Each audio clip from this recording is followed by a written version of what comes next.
નખત્રાણાના નાની ખુંબડીમાં પાણીના પ્રવાહમાં ગૌધન તણાયું. 10 થી 15 ગાયો તણાઈ હોવાનો વિડીયો આવ્યો સામે. કચ્છ જિલ્લામાં ભારે વરસાદને કારણે અનેક વિસ્તારોમાં પાણી ભરાઈ ગયા છે. આ ઉપરાંત ઉપરવાસમાં વરસાદ થવાને કારણે જળાશયોમાં પણ પાણીનો પ્રવાહ વધી રહ્યો છે.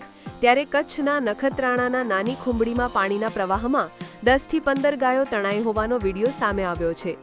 મેકણ સરોવરના ઓઘનમાં પાણીના પ્રવાહમાં પશુઓ તણાયા છે. ચરવા માટે ગયેલી ગાયો પરત ગામમાં આવતી વખતે તણાઈ હતી. પ્રાપ્ત વિગતો પ્રમાણે નખત્રાણાના નાની ખુંબડી ગામની કેટલીક ગાયો સીમમાં ચરવા માટે ગઈ હતી.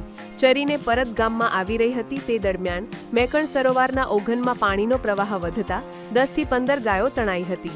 ગાયો તણાઈ જવાથી પશુપાલકને મોટું નુકસાન વેઠવાનો વારો આવ્યો છે. ગાયો પર જીવનનો ગુજારો કરતા પશુપાલક પર આભ ફાટે તેવી સ્થિતિ સર્જાઈ છે.